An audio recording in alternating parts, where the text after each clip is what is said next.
Salut l'équipe, nouvelle vidéo, nouvelle franchise sur la chaîne YouTube et aujourd'hui on va vous parler des Raptors, une franchise qui a bien la dalle, forcément puisqu'il porte très bien son nom. Et oui, mais on va vous expliquer pourquoi elle a la dalle. Avec moi à mes côtés, à ma droite Thomas, à ma gauche Steph, ça va messieurs?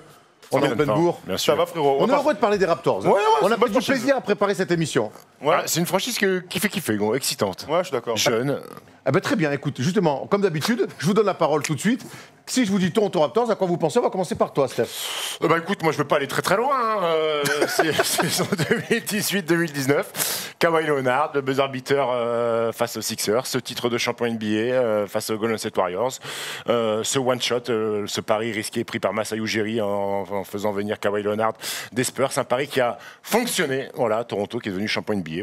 Voilà pour moi ce que ça m'évoque, cette équipe canadienne. Très bien. Tom? Moi, c'est Vince Carter, évidemment. C'est le concours de Dunk 2000.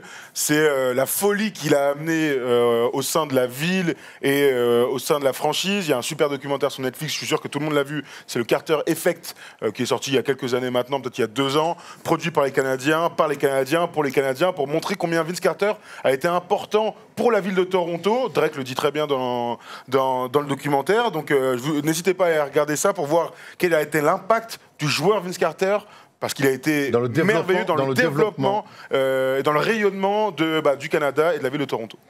Très bien. Moi, c'est Damon Stoudemire. C'est la première véritable star des Raptors. Il ne restera pas longtemps, mais il sera quand même rookie de l'année. Et puis ce maillot, c'est cette équipe qui arrive, où il y avait une vraie curiosité autour de cette nouvelle équipe. Et puis ce maillot incroyable. Là, on voit en blanc, mais en violet. Ouais, maillot qui est devenu complètement iconique. Donc voilà, c'était cette curiosité. Et autour de ce meneur qui moi, me régalait à l'époque, Damon Stoudemire. Donc voilà la première image que j'ai. J'ai une autre question pour vous, les gars. Ouais. Est-ce que vous pouvez me citer les Français passé par Toronto? Mike Pietrus est passé par Toronto. Nando De Colo. Il m'en manque au moins un. Jérôme Moïso, il m'en manque un autre. Il me manque un autre Français passé par là-bas. Même poste que Jérôme Moïso. José Calderon? Non. Même poste que Johan Petro? Non. Bargnani peut-être? Non. Alexis Aginsa. Ah oui, Alexis, bien sûr, juste avant les Pelicans. Ouais, c'est ça, Alexis Aginsa. Allez, on passe tout de suite à la carte d'identité de cette franchise des Toronto Raptors. Et vous allez voir donc qu'elle a été créée en 1995. Même s'il y avait déjà une équipe, il y a déjà eu une équipe de basket, mais on va remonter back in the day. Je vous expliquerai ça tout à l'heure. Localisation évidemment Canada, la salle, la Scotiabank Arena. Les logos, on les voit. D'ailleurs, Thomas, je crois que le logo est en train de changer. Absolument. Alors, au moment où on tourne, ne tombez pas dessus dans les commentaires si c'est sorti depuis, les nouveaux logos des Raptors ne sont pas sortis. Les rumeurs nous disaient que là, dans l'été, ça allait changer, qu'ils allaient aller un peu vers le scapulaire inversé, qu'on a pu voir le maillot rouge de la City Edition, que portait Kawhi Leonard, là, par exemple, l'année dernière, qui est très beau avec un beau rouge. Les Raptors allaient dans cette direction, et donc pour changer d'identité. Donc on est très curieux dans quelques jours de découvrir ces nouvelles couleurs. Un titre de champion NBA, Steph, pas de maillot retiré. J'ai envie de te poser une question tout de suite. Est-ce que Kawhi Leonard, on devra lui retirer son maillot? Une saison, je crois pas, non. Ah bah moi j'espère que oui, moi. Il est l'un des plus grands runs de tous les temps. Moi, en playoff, je retirerais plus le maillot de Vince Carter que celui de Kawhi Leonard. Bah oui, mais de Laurie, de Rosen, mais moi je mettrais le Kawhi. Hein. Ah, très bien, c'est ton choix, gros. C'est vrai, c'est mon choix. Je reviendrai vers toi dans 50 minutes à peu près quand on fera le meilleur 5 de l'histoire de la franchise. Je vous disais, les Raptors ne sont pas la première équipe de basket à Toronto, puisque en 46-47, dans la Ligue B et E, il y avait les Raptors Huskies. Et ça doit vous parler, Tom, les Raptors Huskies. C'est les maillots. C'est les maillots bleus sur les Special Nights. Comme souvent, on va s'intéresser pourquoi ils s'appellent les Raptors. Steph, est-ce que tu le sais? Aucune idée, c'est un rapport avec les dinosaures, non? Dis-toi si tu t'en... Non mais attends. Oh, le mauvais élève de la classe. Et depuis qu'il a mis sa casquette à l'envers, il est devenu fou, le gars. Calme-toi, en 93, c'est Jurassic Park qui sort, le film de Spielberg. Et quand on demande, comme souvent ça se fait aux États-Unis, on a demandé un petit peu aux fans de basket de proposer des noms.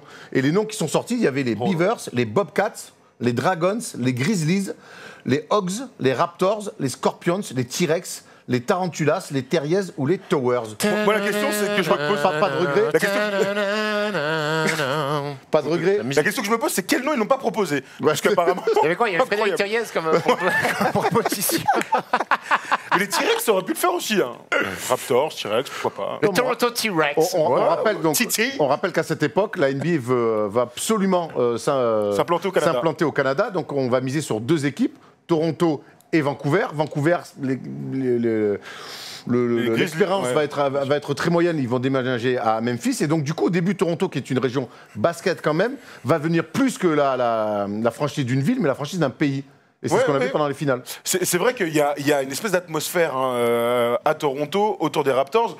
C'était il y a quelques années maintenant où on a vu cette caméra grue au-dessus du public qui s'amasse devant la salle pour supporter son équipe. Et la première fois qu'on a vu ça, honnêtement, c'était un truc de malade. Bah, regarde, Polo et Tom, vous êtes les meilleurs du monde. Ce plan-là est tout à fait exceptionnel puisque c'est les seuls à le faire. Bon, ça arrive souvent de voir des supporters devant des salles, mais là pour le coup les gens se réunissent vraiment comme pour une fan zone pendant l'Euro en France pour regarder les matchs. Il y a toujours une ambiance de ouf et c'est vrai que pendant le titre, enfin au moment du titre, c'était l'explosion de joie à la fois dans la salle, même si c'était aux Warriors, et devant la salle. Donc c'est vrai qu'il y a ce côté, c'est un pays qui pousse toute cette franchise-là et donc il y a une vraie atmosphère, j'ai envie de te dire. Si je vous dis 125 millions de dollars, dis mon salaire. C'est le ticket d'entrée qu'ont dû payer les Raptors pour entrer en NBA et c'est encore aujourd'hui un record pour une expansion team. Ah oui, oui. Bah, en même temps, Toronto est une ville riche, hein. C'est important de le dire. Et anglophone, pour ceux qui ne savent pas, Montréal n'est pas trop loin, mais Toronto est 100% Kenry. C'est des Kenry. Et allez, pour la petite info, le premier panier de la franchise est inscrit par Alvin Robertson. J'espère que tu nous as pas mis ça dans le quiz parce que sinon c'est le point pour moi. Non, Robertson, non, mais tant pis parce que vu la gueule des quiz en ce moment et de ma prestation, tous les points sont bons à prendre. Allez, on a fait un petit peu la présentation globale de cette franchise. On va aller un petit peu plus dans le détail avec 3 dates. C'est dans le focus. They do have a timeout. Decide not to use it. Curry, way downtown. Mais avant d'aller sur les 3 dates, j'avais une petite stat à vous donner. Les Raptors ont un record peu glorieux en NBA. Est-ce que vous savez lequel c'est ? Non, je sais pas. Aucune idée. Alors, lors de la saison, je crois 2002-2003, c'était la seule équipe du basket moderne à ne pas aligner 12 joueurs en tenue. Ah oui, c'est sur ça qu'au niveau du. Parce qu'il y a eu pas mal de blessés. Ils ont eu, à cette époque-là, il y avait pas mal de blessés. Énormément de blessés, plutôt. Et donc, ils ont pas mis des mecs. Il n'y avait pas assez de mecs en tenue. 11 mecs, ça fait. Quand tu joues à N3. Ils t'ont pas appelé, Ben, j'étais blessé. Ah. Tu es toujours au pire. Ouais, voilà, c'est ça. Malheureusement. Ça fait 20 ans que je suis blessé. Les fameux croisés. Donc, c'est quand même. Est-ce que t'as bobo au cœur? C'est quand même là, c'était plus au pied. Steph, une franchise, 3 dates. 3 dates. 1995, on vient d'en parler, création des Toronto Raptors qui deviennent la première équipe canadienne basée au Canada avec les Vancouver Grizzlies à intégrer la NBA.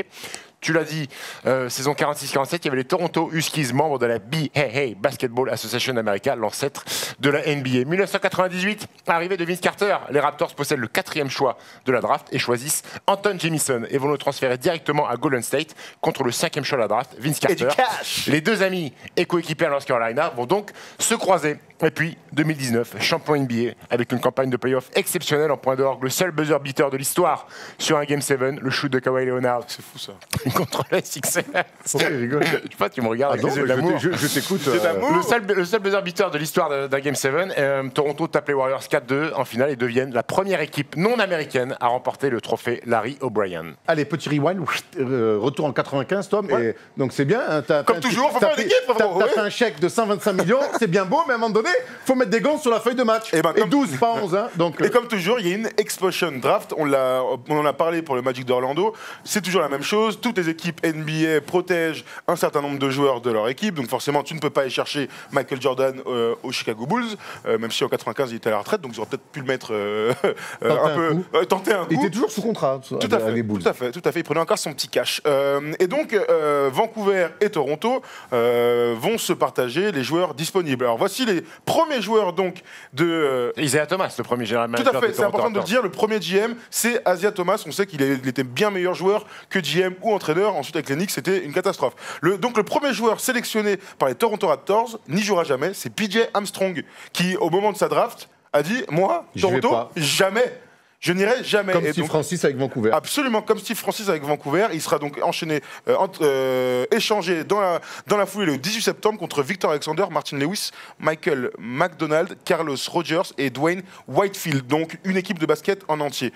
Bravo à Victor Alexander, énorme pivot de Euroleague à Vitoria. Tout à fait. On enchaîne avec Tony Massenberg, qui venait des Clippers, Andrés Gilbert des Wolves, Keith Jennings des Warriors, tout à fait. J'en passe certains. Il y a Jérôme Kersey qui est dedans dans cette petite affaire. Il y a Zen Tabak qui est dans tout ça. Oliver Miller aussi.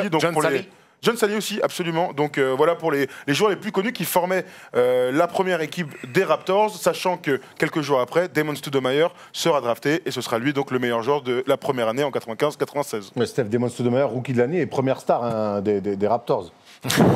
Oui, bon, t'en souviens de ce petit meneur, quel souvenir? Meneur gaucher, talentueux, fort scoreur. On parlait de sur une précédente émission à Portland, il avait mis 54 pions. Énorme passeur.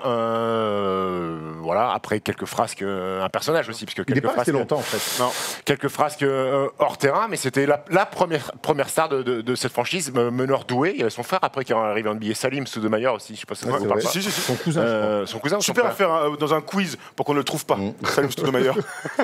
Je crois que c'est son cousin. Voilà, j'ai rien d'autre à dire sur Damon. Non, par contre, il y a un truc à dire, c'est que lors de la draft, il se passe un truc un peu improbable avec Ed O'Bannon. Parce qu'ils veulent Ed O'Bannon. C'est ça. Qui est MVP du Final Four avec UCLA. Ouais. Et Damon Stoudemire se fait comme finalement ça arrive souvent maintenant. Trop souvent. Et au final, c'est un bon choix parce que Ed O'Bannon, il fait il fait une carrière très, très courte et surtout, Stoudemire, première saison, il est à 19 points, 9,3 passes et rookie de l'année. Donc j'ai envie de te dire que ils ont bien fait. On va revenir sur cette saison des Raptors qui est au point de vue comptable assez catastrophique, mais ils ont un fait d'armes sur cette première saison, c'est qu'on est sur la saison 95-96. La fameuse saison où les Bulls font 72 victoires, 10 défaites. Et nos amis des Raptors, ils ont tapé Jojo sur les 10 défaites des Bulls de Jordan et Pippen à cette époque-là. Il y en a une ils se sont fait cueillir à Toronto et c'est le premier un petit peu exploit de cette équipe des Raptors. Et toute la saison d'ailleurs, ils taperont souvent des gros à domicile et c'est contre des équipes milieu, voire même plus faibles qu'eux, sur lesquels ils vont se faire taper. Ah bah oui, forcément. Je disais une bêtise tout à l'heure en 95, évidemment, Jojo était revenu, il venait de perdre contre le Magic, donc il ne pouvait pas rejoindre nos amis, mais c'est vrai que c'est un fait d'armes, c'est bien la preuve que c'était une équipe de coups. Quand tu as du talent, tu es capable de faire des coups. Malheureusement, il faut avoir de la régularité pour devenir une équipe sérieuse. Et ils mettront du temps à devenir une équipe prise au sérieux par les autres. Une équipe de coups, et comme l'a dit Erwan, souvent, tu te relâches un petit peu quand tu joues les cancrelats de déjà que tu vas à Toronto et tu sais qu'à l'époque, les Qataris, vis-à-vis du Canada, ils ont cette supériorité... qui est propre à leur culture. Alors que ça va vraiment bien changer parce que maintenant tout le monde kiffe aller à Toronto. Tout le monde adore Toronto. Très belle ville. La nightlife, absolument. Il fait bon vivre. Il fait bon vivre à Toronto. Sauf en hiver, évidemment. Oui. La machine est lancée. En tout cas, les Raptors sont une équipe de NBA maintenant. Et en 98, il y a la draft. Et là, pareil, encore Thomas, il y a Vince Carter qui débarque, mais qui ne débarque pas par un vol direct, si je peux m'exprimer ainsi. C'est vrai, Steph l'a dit tout à l'heure, donc on se souvient donc les Warriors ont le 4e choix et choisissent notre ami Anton Jamison. Oui. Le 5e choix, non c'est l'inverse plutôt, choisissent Vince Carter et Anton Jamison et choisit, non je dis une bêtise, c'est l'inverse non, 5e choix pour Vince Carter. Et ensuite, il y a un échange et les Warriors rajoutent... 4e choix par Golden State. Et rajoutent du cash. Non, par les Warriors. Par Golden State, ouais. Oui, c'est la même équipe.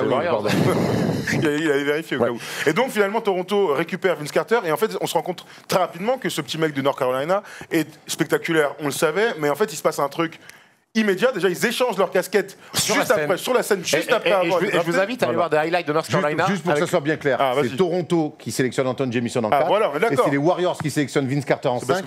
Et après, il y a un échange. Avec de l'argent. Et donc, je vous invite à aller voir des highlights à North Carolina avec ces deux loustiques dans la même équipe, Anton Jamison et Vince Carter. Pas mal. C'est peut-être ce qui s'est fait de mieux au niveau spectacle en NCAA. Ouais, ça peut se tenir. Ça envoie des passes sur la planche au niveau des lancers francs, claquettes dunk, c'est n'importe quoi. Voilà, ça North Carolina, c'est pas mal aussi. It's a little bit less. En tout cas, en 98-99, la saison du lockout, Vince Carter donc, débute avec les Raptors. Il enchaîne des stats sérieuses, 18 points, 5,7 rebonds, 3 passes et des dunks, des actions extraordinaires en fait. Des moulins, des faces, En fait, c'est vraiment le match que tu attends parce qu'il y a un mec qui te fait kiffer. On parlait de Trae Young pour Atlanta qui remplissait des salles. On est exactement dans ce type de disposition, c'est-à-dire que les gens qui aiment le hockey avant le basket au Canada, puisque c'est le sport numéro 1, eh bien les gens de Toronto vont s'intéresser aux Raptors à fond. Parce que Vince Carter et ses dunks et les résultats qui vont s'améliorer rapidement. Regardez, contre les Lakers, il est incroyable. Vince Carter est un joueur fantastique, le meilleur dunker de tous les temps. On parlait de Dominic Wilkins, qui est sûrement numéro 2 peut-être, hein, mais Vince Carter est quelque chose d'autre est un ovni du dunk. Dunker de match. Dunker de match. Et ils ont besoin de ça, les gars, Toronto, quand ils commencent, puisque c'est une franchise, on le dit, nouvelle franchise dans un nouveau pays, et ils ont besoin d'attirer des fans. Donc, pourquoi le choix aussi des Raptors, c'est pour attirer les fans, on l'a dit tout à l'heure, mais aussi quand Vince Carter arrive, au niveau du spectacle, on remplit les salles. Et c'est archi important du point de vue business. C'est un projet marketing aussi. Ouais, c'est un projet marketing. Donc, et ce qui est bien avec Vince Carter, c'est que ça remplit la case du marketing et ça remplit aussi la case sportive, parce que les Raptors vont pas tarder à commencer à avoir des bons résultats, aller en play-off une première année, perdre le premier tour contre Knicks et aller en play-off l'année d'après, enchaîner deux play-offs d'affilée et jusqu'à arriver en demi-finale de conf face à Iverson en 2001 et cette série de play-offs en 7 matchs incroyable où il va y avoir un duel là encore, on en parle souvent, un duel Vince Carter Allen Iverson qui arrive jusqu'au match 7. On reviendra un petit peu sur ce match 7. Ouais. Mais voilà, les Raptors, très vite, dès que Vince Carter arrive, construisent une équipe solide avec des vétérans comme Charles Oakley, notamment comme Antonio Davis.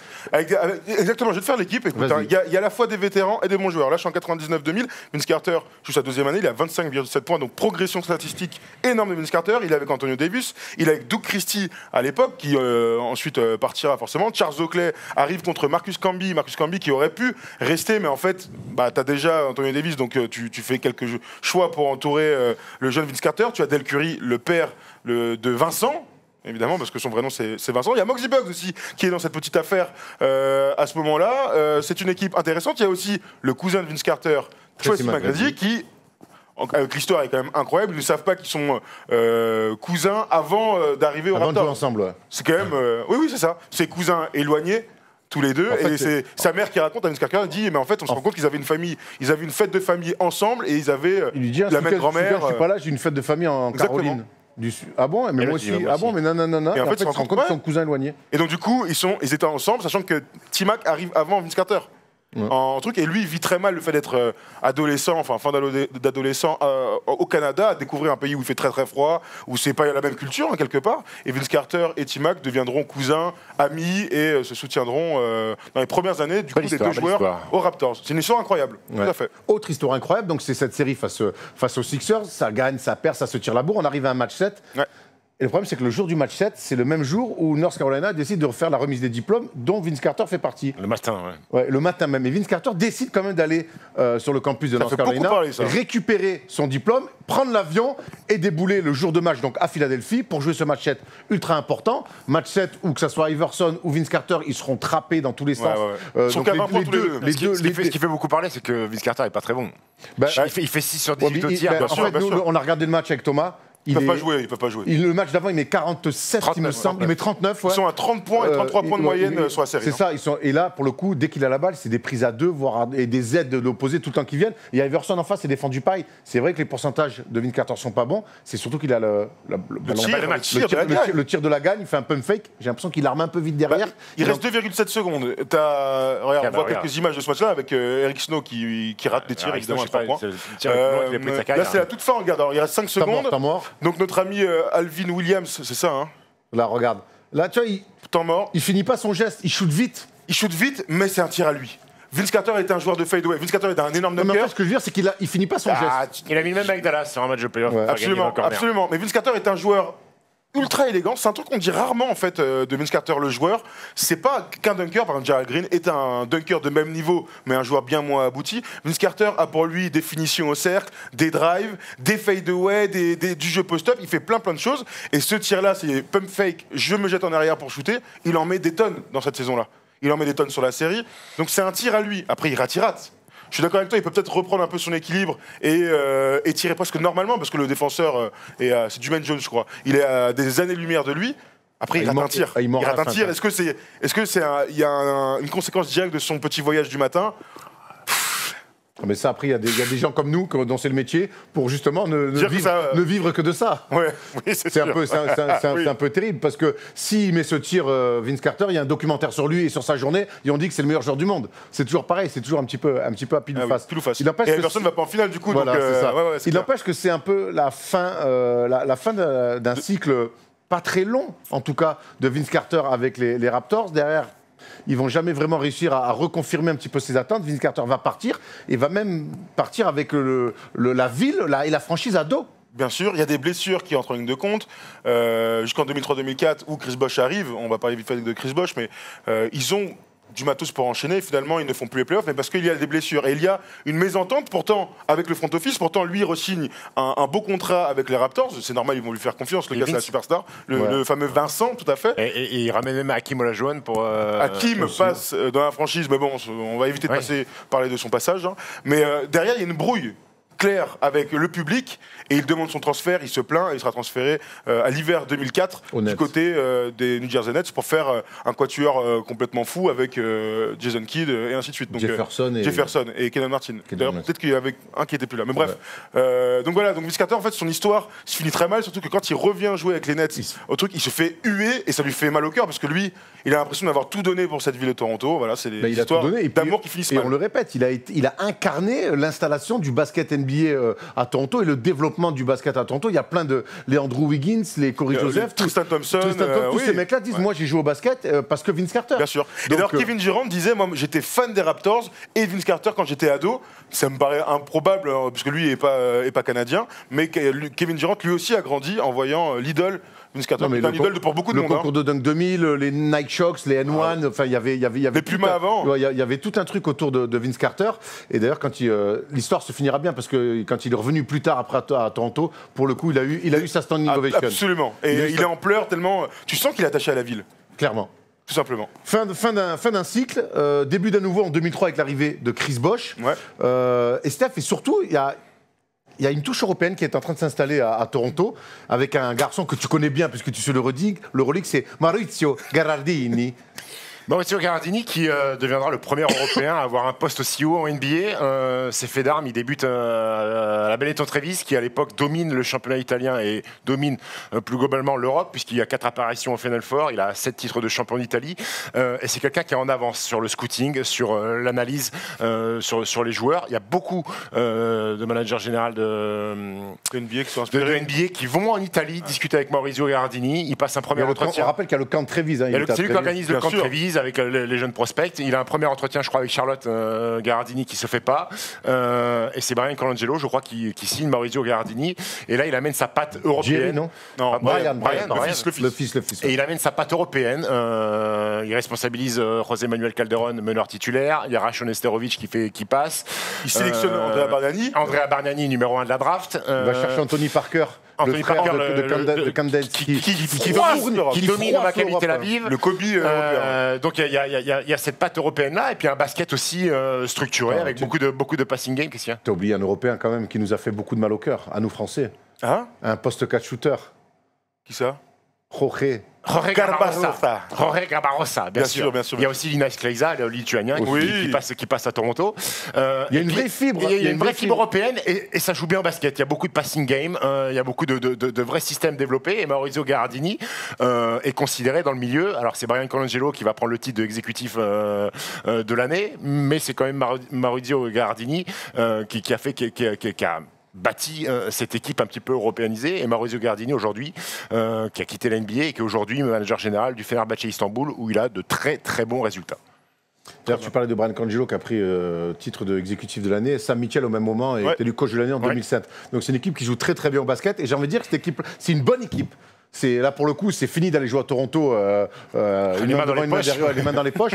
Là, c'est une bonne équipe. On a l'impression qu'on va revenir sur ce choix de Bargnani. C'est lui, quelque part, avec ce premier choix, qui doit amener cette équipe-là aux côtés de Bosh à un autre niveau. Et ça, finalement, ça se fera jamais. Bargnani, de toute manière, il est dans ces joueurs de la chimère des fils de Nowitzki. Européen, grand, super shooter. Très bon attaquant, même, on peut dire, André Bargnani. Malheureusement, il n'y a que Nowitzki dans ce style-là qui s'est imposé. Tu vois, on peut en chercher d'autres, des bons joueurs. Malheureusement, il y a que Nowitzki qui est poste 4, shooter à 3 points, et qui porte des équipes jusqu'au titre. Bargnani est drafté vraiment dans ce sens, en disant on a trouvé le prochain. Il y a toujours le prochain de. Aujourd'hui, c'est pas Porzingis, quoi. Ouais, absolument. Bargnani, malheureusement, fera sa petite bonne carrière parce qu'il a du talent, parce que c'est un profil atypique et qu'il avait les épaules pour jouer à NBA et avoir un vrai rôle, mais on lui demandait d'être un peu plus. Il était très soft, défendre le fameux terrain en pente. Parce que Dirk n'était pas un grand défenseur, mais je crois que lui, c'est pire. Lui, c'est pire. Il s'y est mis et puis... Ils ont essayé pourtant. Ils ont essayé. Mais du coup, tu as quand même une raquette. En plus, il est associé à Chris Bosh qui a des tirs au périmètre aussi, et qui n'est pas non plus un mec qui va à la maillotche. Alors, à la maillotche, il ira à Miami un peu plus tard dans sa carrière parce qu'il est dans une option de gagner un titre. Mais quand à Toronto, il est le meilleur joueur de l'équipe, le go-to guy, il dit non, mais c'est pas moi qui va aller au mastic défensivement. Et c'est vrai qu'il va leur manquer un petit peu l'éclosion tant attendue de Bargnani. Et c'est vrai que cette équipe-là, ça restera, on en garde des bons souvenirs, une équipe qui jouait très bien au basket, capable de faire des coups, jamais simple à jouer, mais une équipe qui finalement ne sera jamais, ne serait-ce que même un outsider sérieux pour le titre. Moi, ce que je vois, c'est qu'après Bargnani, il y avait la Marcus Aldridge en numéro 2. Et donc tu peux... on va pas refaire le monde. Quand t'as Bosh... T'as Bargnani, gros, hein. Oui. Moi, je préfère Aldridge, Bosh, tu vois, sur des postes 4-5, ils se démerdent au bout d'un moment, que Bargnani. Bargnani n'a jamais confirmé. Pourtant, il fait des vraies saisons à plus de 19 points. Mais voilà, ce n'était pas quand tu as un numéro 1 de draft, il faut que le mec ait un impact. Et malheureusement, Bargnani n'a pas eu assez d'impact. Cette touche européenne prend fin à un moment donné. Et là, on va arriver à la période un petit peu de Rosanne-Laurie. J'oublie rien avant comme période. Bah écoute, non, Chris Bosh va rejoindre Miami et rapidement, non, ça va être... on va arriver dans ces années où Kyle Lowry et DeRozan va arriver et il y aura un renouveau dans la franchise. Et l'arrivée surtout de Masai Ujiri absolument, de Denver. Dans le front office. Alors, Lowry, DeRozan, on se souvient de ces équipes-là comme des fortes équipes en saison régulière, mais surtout des craquettes terribles en play-off. Ils ont mis énormément de temps à atteindre les finales de conférence et chaque fois il y a eu deux périodes de crise. Mais avant d'aller jusqu'à là, vous vous souvenez qu'à Lowry DeRozan, Masai Ujiri avait tenté un coup avec un autre joueur pour faire un trio. Qui ça? Et ça n'a pas du tout marché. Avec Rudy Gay, qui serait resté quelques mois seulement. Ouais. Il y a ce côté avec Rudy Gay où là, pour le coup, sur le papier, ça marche terrible, mais Gay DeRozan... Ça a de la gueule pourtant là. Ouais, ça a de la gueule sur le papier, mais Gay DeRozan, ça n'a jamais marché. Et finalement, Masai Ujiri a très vite tranché pour envoyer Rudy Gay chez les Kings de Sacramento. C'est plutôt un bon choix puisque derrière... John Salmons, non? Ouais, un truc comme ça. Et c'est plutôt un bon choix puisque derrière, les Toronto Raptors deviennent une très forte équipe de la conférence Est. La réalité, c'est que DeMar DeRozan devient un joueur supérieur. Alors, Kyle Lowry aussi, puisqu'il va au All-Star Game et ainsi de suite, mais DeMar DeRozan devient le meilleur poste 2 de la conférence Est dans ces époques-là. Alors, il y a D-Wade. Après D-Wade, on va dire DeMar DeRozan, avec cette saison incroyable, un millésime à 27 points par match, d'ailleurs, juste avant qu'il soit transféré du côté des Spurs. Mais en fait, je pense que même eux ne pensaient pas qu'ils allaient être si forts, tous les deux. Et ça expliquerait tous ces craquages en play-off? Non, ça on peut pas l'expliquer. Ils ont pas eu les épaules, ça fait partie du jeu. LeBron était vraiment trop fort aussi. Non mais alors il y a pas que ça. Il y a pas que ça. Il y a quand même la première année ils perdent, donc ils ont l'avantage du terrain, ils perdent contre les Nets. La malédiction du premier tour. Ils perdent en 7 matchs avec ce truc de perdre tout le temps son premier match de play-off. Ouais. Même quand ils gagneront des séries plus tard, perdent le premier match à domicile, alors qu'en plus, les Raptors, quand les playoffs commencent, c'est souvent les premiers matchs diffusés. Ouais. C'était à des heures françaises plutôt abordables, même bien avant, c'était 18h, heure française, on voyait Jurassic Park plein devant la salle, et chaque fois, ils perdaient leur premier match. Donc, ils perdent les Nets en 7, on se souvient avec Paul Pierce qui contre Kyle Lowry. L'année d'après, ils se font sweeper par les Wizards, et après, ils tombent sur le LeBronto, comme on appelait ça, où ils ont un vrai complexe d'infériorité face au monstre qu'est LeBron, ils n'arrivent jamais à le faire douter, quoi. Ils n'arrivent pas à le faire douter, et pourtant, ils font en finale de conférence, c'est une place forte. Et surtout, tu sais, tu peux perdre, toutes les équipes perdent, mais il y avait surtout le différentiel des pourcentages, des stats. Quand tu voyais les stats de Kyle Lowry, de DeRozan en saison régulière, et derrière, tu voyais les pourcentages en play-off, il y avait un gap complètement fou. Les mecs sont All-Star en puissance, et derrière, ils arrivent en play-off, ils sont à 23% au tir. C'est vrai que Steph, on se souvient des écarts. Kyle Lowry, alors aujourd'hui, tant mieux, ça a été effacé. Tant mieux, ça a été effacé pour Kyle Lowry, en tout cas, ce titre. Mais on se souvient des écarts entre les stats de saison régulière et les stats individuelles en play-off. C'était une catastrophe dans l'adresse même. Mais on n'a jamais eu de véritable explication. Même ces deux garçons-là ne sont jamais vraiment épanchés là-dessus. Comment on peut passer d'armes atomiques, d'un duo énorme en NBA à dominer en NBA et arriver en play-off et puis mettre un ballon dans le cercle. Des fois, ça frôlait les 25 ou les 30% de réussite. Absolument. Regarde, 2013-2014, donc ils perdent en 7 contre les Nets. 2014-2015, sweepé par les Wizards. C'est pas le dernier sweep.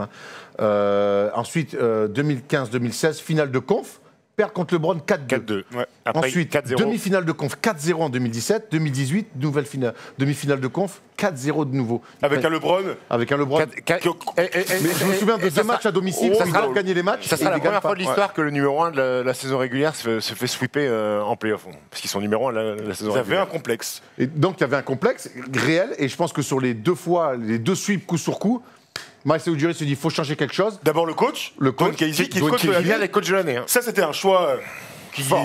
très fort, absolument. Surprenant. Et sachant que Don Casey récupère son trophée après la saison et après avoir été viré, ce qui était complètement fou. Il avait dit merci, il avait été très digne, mais malheureusement, il avait été remplacé par Nick Nurse, coach rookie, son assistant, pour prolonger quelque chose. Sachant qu'ils veulent toujours gagner le titre. Hein. Sachant qu'ils C'est veulent ça. toujours, et que Kawhi n'est pas encore dans l'équipe. C'est ça. Et que Masai Ujiri, et c'est là où c'est un génie, il décide de faire ce one-shot. Non seulement one-shot parce que tu sais qu'il est en fin de contrat, mais parce que tu sais que Kawhi Leonard a qu'une envie, c'est de jouer à LA. On le savait. On en a beaucoup parlé entre nous, on parlait peut-être des Lakers, peut-être d'autre part, mais on savait très bien que son but c'était de se barrer dans un plus gros marché, en tout cas de pas rester à Toronto. Mais il a fait le taf. Attends, mais quand on voit la saison de Kawhi, où il ne veut pas jouer aux Spurs, vous vous souvenez votre réaction quand on l'annonce aux Raptors? Non. Non, non, parce que non. on a les images. Non, mais tu te souviens enfin, moi, je sais. Moi, tu sais, dans mon lit, comme ça, oh, vache. Moi, je sais que j'y crois pas du tout. Et puis, en plus, il y a son clan qui dit, nous, on veut pas aller à Toronto. Personne ne veut y croire. Imaginez Kawhi. Parce que aujourd'hui, on le voit avec ce superbe run de playoff, ce titre, l'histoire est fantastique. Mais à l'époque, personne n'imagine Kawhi porter le maillot de... Il y a même des rumeurs qui disent, il va pas jouer de la saison. Personne s'imagine ça. Et surtout, Masai Ujiri, il brise une amitié. DeMar DeRozan et Kyle Lowry. Kyle Lowry sera triste, je suis sûr qu'il a pleuré même. Kyle Lowry, triste à mourir parce que t'enlèves DeRozan, qui est quand même l'idole d'un pays, qui est l'icône de la franchise. Tu sacrifies ce duo-là. Un choix de business pur, hein. Sportif. Sportif et business. Ouais, oui. Non, pas de business Non, mais sportif. souvent, ils appellent ça un joueur et tu jettes la pièce en l'air parce que tu connais pas l'état physique de Kawhi Leonard, même si je suppose que Masai Ujiri, avant de prendre ce risque-là, s'est renseigné quand même au niveau du staff médical. C'est un risque incroyable. Plus qu'un an de contrat, quasiment pas joué de l'année, et pas chaud pour venir à Toronto, et tu dégages la star de l'équipe. En plus, tu te dis que où tu gagnes, allez, nous on avait dit où tu gagnes, tu te virais, Masai Ujiri. Nous on avait dit finale, parce que les Warriors à l'époque, on ne pensait pas qu'ils allaient avoir les blessures. On se dit, si tu fais finale, ton pari il est réussi. Bah, t'es champion NBA. C'est un des plus grands paris réussis de et c'est ce qu'on dit avec Portland, c'est que tenter des coups par moment quand le marché et qu'il y a des soucis entre une franchise et des joueurs All-Star très forts, des fois il y a des coups à tenter. Et là, Masai Ujiri, il a montré que il a tenté un coup. Après, la réalité, c'est qu'il y a plus de coups pas réussis que réussis. Et il retente un deuxième coup cette année-là, parce qu'il dégage Jonas Valanciunas pour récupérer Marc Gasol. Absolument. Pour un vieillissant Marc Gasol, mais qui est parfait dans cette équipe, et sachant qu'il y a eu des trades avant, les Serge Ibaka, tu vois, il y a eu pas mal de trucs. Il y a le choix de Pascal Siakam qui est juste derrière. Il récupère Danny Green avec Kawhi Leonard en envoyant un tour de draft 2019 et Jacob Poeltl avec DeMar DeRozan. Entre-temps, couveuse, il y avait des Siakam, il a tenté le coup dans le vide, et on rappelle, Ibaka, on se souvient de lui à OKC qui était un fort joueur, on se souvient de lui à Toronto qui est très fort pendant les finales. Mais son passage à Toronto, il est dramatique. Je suis pas sûr qu'il soit dramatique, parce que il joue. Non, il est dramatique, pas dans les stats, dans l'attitude. Il veut jouer deuxième arrêt, il passe sa vie à shooter au large. Il est pas bon du tout à Toronto. Et il récupère ce mec-là et ils le remettent dans le droit chemin. Et surtout, en faisant finir Kawhi Leonard avec ce run de playoff et ce titre, il a déjà inculqué une culture de la gagne. Et quand Kawhi Leonard est désormais parti, mais on a l'impression que la culture de la gagne à Toronto, elle est toujours là. On aura le temps de voir ça à Orlando si c'est un truc, mais oui, il y a une impression. Sur les 3 quarts de saison qu'on a pu voir, Steph, on a senti qu'une franchise qui, malgré le départ de leurs meilleurs joueurs, tous les mecs ont gagné avec des vrais rôles, ils ont encore les crocs. Ouais, c'est sûr. Steph n'a pas envie de répondre, mais moi, si tu veux, je peux te parler de Kawhi Leonard, parce qu'il a envie de se marier. Kawhi Leonard, mine de rien, on se souvient qu'il a été managé, le load management de Toronto. Ouais. Avec lui, il avait joué 60 matchs pour 26,6 points, 7,3 rebonds, 3 passes à 49% au tir, sachant qu'à Noël, on le mettait MVP du début de saison. C'était une surprise parce que je crois qu'on avait oublié combien il était extraordinaire et fort, notre ami Kawhi Leonard. Et son run de playoff, les amis, c'est toujours bon de rappeler ses statistiques. Il a joué 24 matchs avec Toronto, 30,5 points, 9,1 rebonds, presque 4 passes, 1,7 steals, 49% au tir, 37% au tir à 3 points, et l'impression qu'il n'était pas à 100%. C'est quand même un des trucs les plus incroyables qu'on ait vu. Et là, dernièrement, en préparant tout ça, je me suis refait pas mal de matchs de playoffs contre Philly en finale pour revoir combien était fort Kawhi Leonard. Il est extraordinaire. Ils sont menés 2-0 face aux Bucks. Hein. Ils sont menés 2-0 et derrière ils les sweep. Sachant que dans ce match-là, ils sont dans la merde. Hein. Match Ils sont dans la merde dans le match 3. Ouais, dans le match Limite, 3, les Bucks doivent gagner. Donc, avec Kyle Lowry qui prend une 6e faute, je crois, à 7 minutes de la fin. Enfin, un truc complètement fou, ils arrivent à s'en sortir parce que Kawhi Leonard est un joueur hors norme. Et c'est pour ça que quand on pose la petite question, il aime bien ce tir qui touche le cercle 4 fois. Ah, le toucher, il a des grandes mains. Quand on doit savoir est-ce qu'on doit retirer son maillot, moi je pense qu'il faut retirer son maillot. C'est important de célébrer les grandes victoires. Un mec qui t'offre un titre et qui est MVP des finales, je pense que quand même, mais bon bref, on n'y est pas encore. Ah bon ? On n'y est pas encore. Donc on va parler d'aujourd'hui, finalement. Kawhi Leonard est parti aux Clippers, mais cette équipe des Raptors continue à être un contender plus que sérieux de la conférence Est. Bah oui, bien sûr. Des mecs on a filé des gros contrats à Pascal Siakam. On a signé, il me semble, 28. Énorme contrat, Pascal Siakam, qui a assumé dans la foulée, puisqu'il finit dans le 5 du All-Star Game. On a refilé du pognon aussi à Kyle Lowry. Alors qu'il y avait une rumeur pour aller à Miami. Toi, tu le pensais cramer à un moment donné, Kyle Lowry. Je pensais qu'avec tout ce qu'il avait vécu pour arriver au titre, je doutais de sa motivation pour se dire. Et en fait, il a fait kiffer. Il est encore plus fort. Il est encore plus fort, il est revenu avec une dalle, et c'est pour ça que. C'est un bon mec, lui, quand même. Ouais, je pense que ça se voit. Ouais. Il le porte sur lui. Bon coéquipier. Ah gros, c'est le capitaine de l'équipe championne. Ouais. Tout le monde l'adore. Énorme tarpé. Énorme tarpé.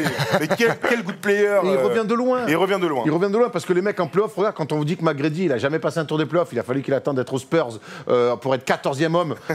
Tu vois, il était avec en Costar Celio au bout du banc. Là, lui, Lowry, il revient de tellement loin. Quand il se fait sweeper par les Wizards, on se dit, mais ils n'y arriveront jamais, c'est fini. Moi, le premier. Et franchement, non, gros respect pour Kyle Lowry, qu'on va certainement retrouver dans les. Il y a une très bonne question à poser après. Eh ben, très bien. Eh ben, c'est le moment, justement, d'aller sur le joueur le plus emblématique et le meilleur 5 de l'histoire. On a fait le tour ? Je pense, ouais. Non, j'aime bien. Des fois, tu as des petits trucs à rajouter. Oui, c'est vrai, mais là, j'ai envie de. J'aime bien finir en contre-attaque, tu sais, sur les criss-cross à la fin. Tu rajoutes la passe qui sert à rien. Je vais kiffer. Là, je vais finir. Hop, le raté. On recommence. Ligne de fond.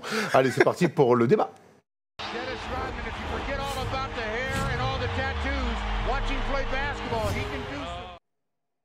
Quel est le joueur le plus emblématique de la franchise, Steph ? Vince Carter ?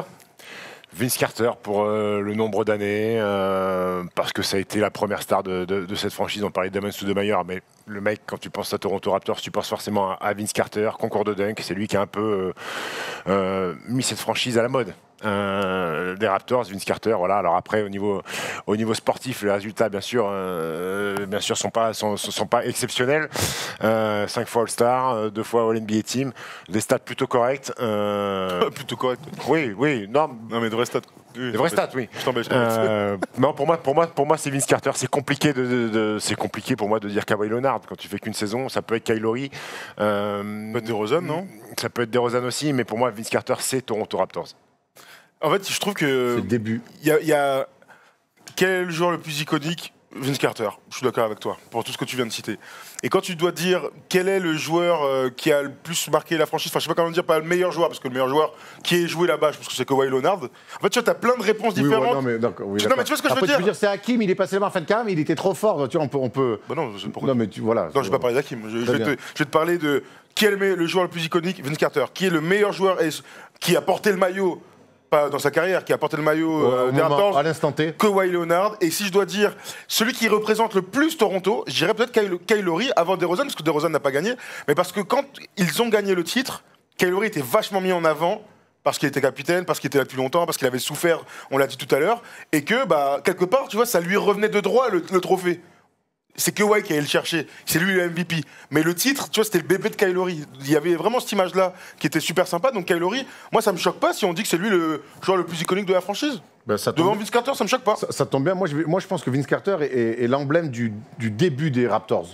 Vraiment, ce que les Raptors ont été au début, comment, par son côté flashy et par ses premières joutes de playoff, il a mis les Raptors sur le devant de la scène. Maintenant, ce que sont les Raptors, j'ai l'impression, c'est Kyle Lowry. Parce qu'il en a chié terrible. Et il a dû affronter plein de choses avec DeRozan. Il a vu son pote partir, il n'a rien dit. Et puis, il est exemplaire à chaque fois. 8 saisons, ça fait quand même un bon paquet de temps. Puis lui aussi, il s'est bien trouvé avec cette franchise. Parce qu'il avait des stats corrects à Memphis et à Houston. Mais il s'est jamais installé, on ne lui a jamais vraiment fait confiance. Pour moi, Kyle Lowry, c'est les Raptors. Même si ce n'est pas le plus fort par rapport à des DeRozan, à des Kawhi, à des Vince Carter. Mais ce truc de jamais lâcher, pour moi, il incarne vraiment la franchise et il est champion avec. Ouais, mais j'aime bien ton idée. Est-ce qu'on pourrait dire que, alors, plus que quel est le joueur, mais est-ce que Masai Ujiri pourrait pas être dans cette liste? Alors, c'est pas un joueur évidemment, mais en termes de visage de franchise, Bien sûr. Tu vois, parfois il y a des mecs comme ça qui sont bas sur le terrain et qui comptent autant que les joueurs. Jerry Cross avec les Bulls. Oui, mais il y avait Jordan. Oui, donc, c'est Oui, difficile de- c'est difficile. Il y avait Jordan, mais. Ouais, mais- Parce que là, personne fait l'unanimité chez les Exactement, joueurs. c'est donc, pour ça. Tu peux dire, tu peux mettre un dirigeant. Jerry Krause, il y avait Jordan. C'est compliqué de. Pippen, Ou Pippen. Oui. Ou Rodman. Ou Phil Jackson. Voilà, donc il est pas dans le top 5, Jerry Krause. Non, mais tu vois, c'est marrant. Et DeRozan aussi aurait pu avoir. DeRozan, tu vois, il y a Masai Ujiri derrière toi, mais c'est pas grave. Mais DeRozan, je suis très triste de son destin, en fait. Quelque part, il mérite pas ça. Ah, lui, je pense qu'il a les finales 2019. Je sais pas s'il a dû les regarder. Hein. Je pense qu'il va être très content pour ses potes. Sachant que Oui. DeRozan, on sait qu'il a des soucis psychologiques. Il a fait des parties de dépression. Il a eu des dépressions, il a tendance à déprimer et tout. Donc, j'aime beaucoup DeRozan, mais c'est pas mon joueur préféré. Enfin, voilà, pas de problème. Il fait ce qu'il fait aux Spurs, y a pas de souci. Mais le fait qu'il gagne sans lui, Là, c'est une histoire, Pour lui, c'est un destin terrible. Pour lui, c'est terrible. Hein. Et pourtant, il est meilleur marqueur de la franchise. Donc, rien qu'avec ce type de stats, tu peux être dans le débat pour être le joueur le plus iconique de l'histoire de la franchise. Mais quand t'es pas champion, et surtout quand t'es. C'est un peu comme Jean-Pierre Papin, qui part de l'OM, il se champion d'Europe, il arrive à Milan. Mais les ballons d'or, il est pas MVP, lui. Hein. Ok. Il perd contre l'OM. Oui, Pas vrai. Bien vu JPP. Mais ouais, DeRozan mérite d'avoir son nom cité en tout cas, en attendant que Pascal Siakam reprenne le flambeau et devienne le joueur qui restera 15 ans, qui sera MVP des finales et champion. Pourquoi pas, hein, de toute manière. C'est tout le mal qu'on soit aux Raptors. En tout cas, DeRozan qu'il se console, puisqu'on va forcément le retrouver dans le meilleur 5, j'espère, ouais. dans le meilleur 5 de l'histoire. Vas-y, envoie le bousin. Et, on va retrouver certainement aussi Kyle Lowry, Demar DeRozan, Vince Carter qu'on a décalé sur un poste 3. Plus un poste 2 de Kawhi base. Leonard. Kawhi Leonard qu'on décale sur un poste 4. Hein, Pour faire la place à Vince Carter. Voilà, pour faire la place. avec- oui. Et puis Nick Nurse l'avait fait le décalé en poste 4. On peut le faire, nous. Hein. Ah bah, je Et pense puis, aussi, ouais. et puis Chris Bosh quand même qui quand même aura marqué aussi lui la franchise, Ouais. un énorme passage et qui a été l'un des meilleurs postes 4 de la conférence Est. Est-ce que Nick Nurse n'est pas actuellement le meilleur coach NBA? Ça se défend. Moi j'aime beaucoup Eric Spoelstra, mais en tout cas Nick Nurse dans Nick Nurse allait plus haut la qu'Eric gestion. Spoelstra. Ouais, Et pas que, ouais, hein. la gestion. Ah bon? Je sais pas, il y en a un qui a gagné 2 titres d'affilée quand même. Oui, d'accord. Oui, d'accord, ok. Ah ben je sais pas. Oui, Je te d'accord. taquine. C'était pas la même équipe. C'était pas la même équipe, mais il gagne pas avec une équipe de peintres, il gagne avec Kawhi. Ouais, mais en tout cas, mais ce qui est fort, c'est qu'il part, mais on aime Kawhi beaucoup- part et on on aime les beaucoup- voyait 5e, 6e de la on aime conférence beaucoup Est, et Nick finalement Nurse. ils sont encore On là. a- Lui et Tyronn Lue, Ouais, c'est les deux qui ont réussi à faire ce coup-là. On adore Nick Nurse parce que nouveau visage, puisqu'il a une gueule, c'est un personnage aussi. Je sais pas, il est sympathique. Moi, j'ai Oui, l'impression oui. Nick Nurse. Ça, tu vois, il y a des coachs qui, des fois, ils peuvent être un peu antipathiques. Lui, Pour être Et- infirmière. Ah, il pourrait être infirmière, tout à fait. Donc Nick Nurse, meilleur coach, même si on n'oublie pas ce qu'a fait Dwayne Casey. Oui. Il récupère quand même Nick Ou Nurse. Sam Mitchell, oui, bien Ou sûr. Sam Mitchell, mais Dwayne Casey, Nick Nurse il récupère quand même un taf incroyable de Dwayne Casey. Dites-nous dans les commentaires si vous êtes d'accord avec ces 5 choix. Pourquoi ça te fait rire chaque fois que je parle à mes amis? Dites-nous dans les commentaires. Dites-nous dans les commentaires. 4-1. Oh, j'avais oublié qu'il y avait un quiz. 4-1, je suis revenu un petit peu au score. Écoute, je crois que si je prends celui-là, je suis pas mal. On C'est est l'heure du parti. quiz, évidemment. Ouais. Première question. Chacun votre tour. On commence par Thomas Dufan. Citez-moi ça. les 7 joueurs des Raptors à avoir été All-Star. Kyle Lowry, Demar DeRozan, Kawhi Leonard, Chris Bosh. Vince Carter, Alors, Timac, il n'est pas All-Star avec Toronto, je pense. Stoudemire non plus. Je pense. Il en reste 2. j'en ai un encore. Ah, pas mal. 5 secondes. Ah ouais, putain, ça rigole pas. 3. 2. Ah, Tu vous êtes vas dur. dire Antonio ta victoire. Davis. Antonio Davis. Ça, c'est Et il y vrai. avait Pascal Siakam. Et Pascal Pascal Siakam. Siakam. 1-0 pour Ouais, Thomas c'est- Dufan. Question de rapidité. Quel joueur, sous le maillot des Raptors, a remporté le concours de tir à 3 points? Capono. 2-0 pour Oh, il Thomas avait été Dufan. aux Raptors quand tu gagnes? Ouais.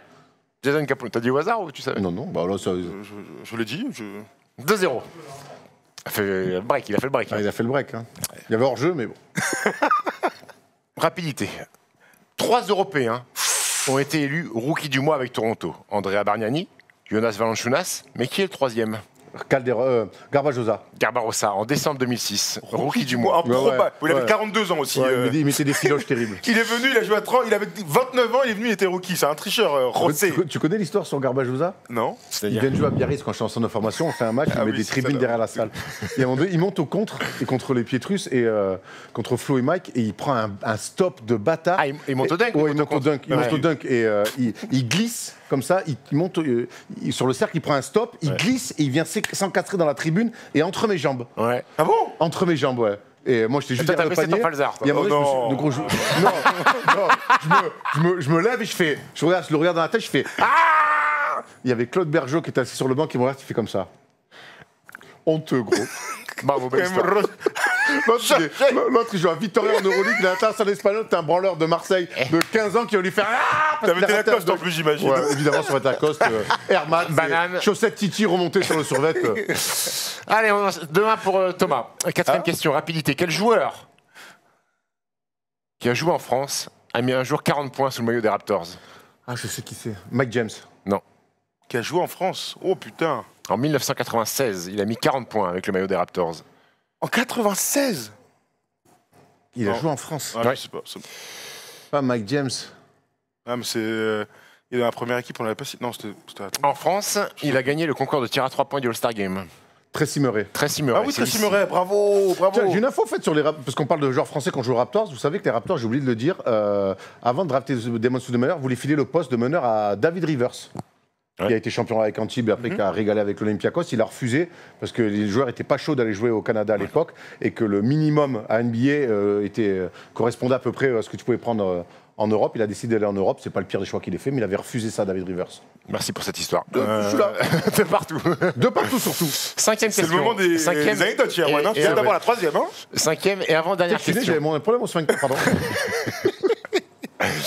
Toujours question de rapidité. Qui détient le record de contre de la franchise sur un match avec 12 Marcus en Camby. 2001? Oh, pas mal ça. Non? Non. Davis? Non. Charles Oakley. Non. En 2001? Davy, non, tu l'as dit, Davy. Il a mis 12 contre. 12 contre. Keon Clark. Ah, On l'a en même temps, je pense que tu l'as. Je pense que tu l'as avant. Oh, je le prends. Non, mais je pense qu'on l'a en même temps et ça part avant. Keon Clark, 12 contre. C'est correct, 12 contre. Ah, c'est oui, correct. Oui, 12 contre. Moi, je me en carrière. Je crois qu'en 15 ans de carrière, je sais même pas si j'ai fait 12 contre. Non, je te confirme que non. Après, chacun ses qualités, Steph. Hein. Tout à fait. 3-2, balle de match avec ce qui suit qui vaut 2 points. Oh, ma man.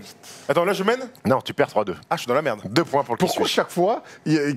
Pourquoi chaque fois ça joue sur un qui suis-je? Parce que c'est comme ça. C'est comme ça, frère. C'est comme ça. Je suis né en 1970, du côté de l'Illinois. Vince Carter, c'est parti, c'est là-bas. Je mesure 2,08 m. Je passe 4 saisons à la fac d'Iowa. En sortant de la fac, je laisse quelques records, comme celui du plus grand nombre de contres avec 358 blocs, et notamment 4 contres de moyenne lors de ma 3e saison universitaire. Je suis sélectionné en 1993 au premier tour. David Stern va appeler mon nom pour le 19e choix des Boston Celtics. La même draft que Chris Webber, Jamal Mashburn ou Penny Hardaway. Je joue 74 matchs ma saison rookie et 30 seulement la deuxième. Je suis choisi par les Raptors en 1995 lors de l'expansion draft. Oh, je l'ai dit tout à l'heure, du coup. Je fais ma meilleure saison en carrière avec 7,5 points et 3,1 rebonds.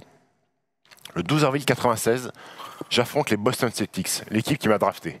Et je suis touché par la grâce. Je finis la rencontre à 40 points et 12 rebonds.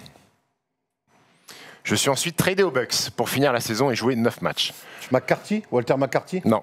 Je ne rejouerai plus jamais de ma vie dans la Grande Ligue, puisque je veux venir faire un passage en dehors de mon pays. Au Paris Basket Racing, tout d'abord, en 1998. Non. Au Paris Basket Racing, tout d'abord, en 1998, pour finir la saison.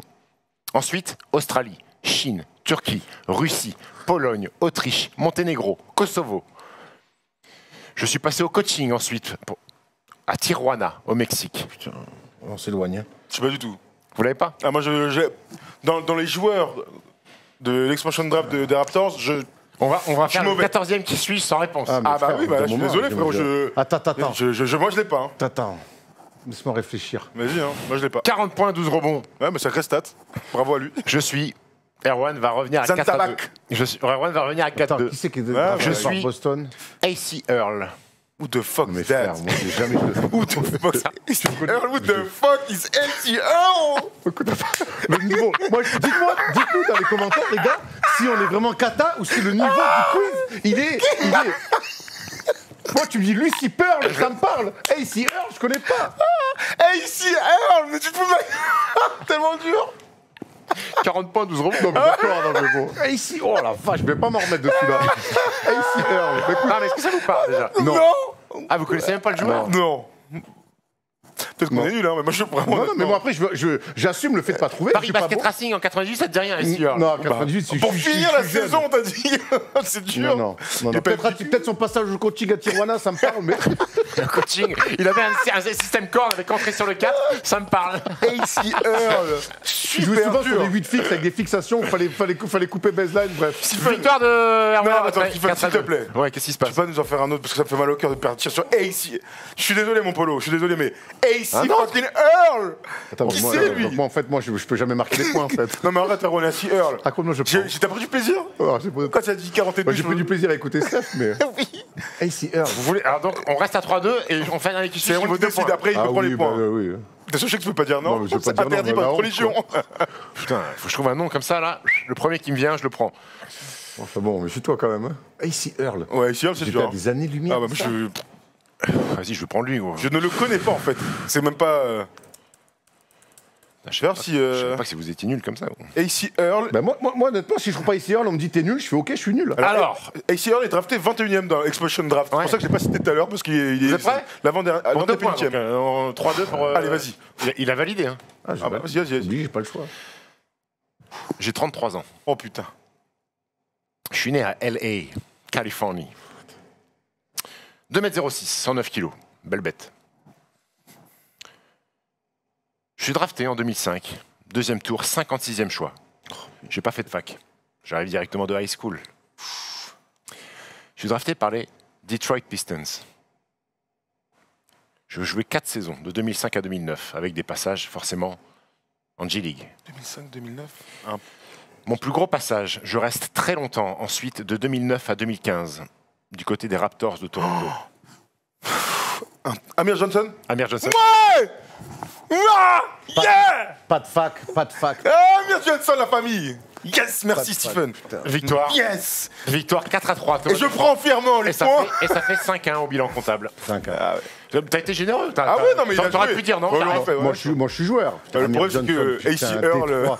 Je le vois tellement commencer à Boston. Pourquoi je le vois commencer à Boston? C'est tard, Boston. Type là, qui prend son téléphone sur son banc. Oui, exactement. Merci les gars, c'était cool les Raptors. On revient, je sais, on n'a pas encore choisi les prochaines Non, équipes. je pense, alors, du coup, là, on arrive au début de la saison NBA, donc là, on va être de retour à fond les ballons pour parler de la saison à Orlando et de parler d'actualité. Ça nous manque. Et donc, cette série, on la met un peu en stand-by, mais on reviendra un peu plus tard, je pense, dans l'été ou à la rentrée. Il y aura un creux de octobre à Noël, donc il y aura des choses à dire. il y aura des choses à raconter. Il y aura la free agency aussi quand même. Oui, accessoirement. Voilà, bravo Thomas pour Amir Merci, Johnson. Erwan. Toi, tu t'es plus Amir, le chanteur, toi.